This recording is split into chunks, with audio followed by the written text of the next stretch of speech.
Get your own bait. You know, standing here by the water just takes me back and reminds me when I was a young pastor's wife and 21, scared to death. I had a next door neighbor at the church and her name was Eula Rhodes. Eula was larger than life. I mean, she was a big, buxom lady, full of life, probably only had like an 8th grade education.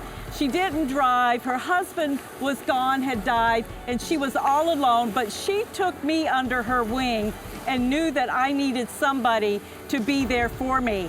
And so it was so neat how the Lord worked it out. I had a car, I could drive, and Eula didn't. So I took her to doctor's appointments, I took her fishing, and Eula asked me one day, she said, "You want to learn how to fish, girl?" And I said, "Sure." Well, Eula was old school. There was no rod and reel.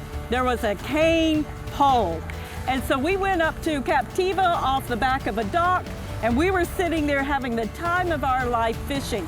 And I saw Eula get down, and she got the shrimp, the bucket, everything. She hooked my line, hooked hers. It was fun. We were catching redfish, snook, mangrove snappers. It was fabulous. And then one day I go up there with her and she says to me, "All right, girl, time to get your own bait." I said, "Excuse me?" She said, "Get your hand on in there and pick up that bait. They're not gonna hurt you." I said, "Please, oh Lord, Eula, I can't do this." She said, "Come on, get your hand in there." She said, "You're gonna fish with me, you're gonna bait your own hook." Okay, so, you know, I put my hand in there. Those shrimp are like this. They had big thorny things.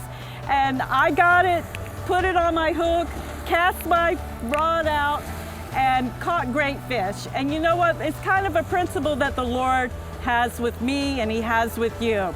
There's times that we have, when we come to Jesus, we have people that help us. I did. I know you have. They teach us, they mentor us, they preach to us, they lead care groups, they do all of these things to help us grow.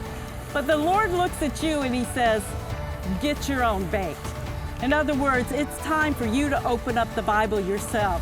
It's time for you to pray and meet me alone and have time. It's time for us to have an intimate relationship that isn't dependent upon other people.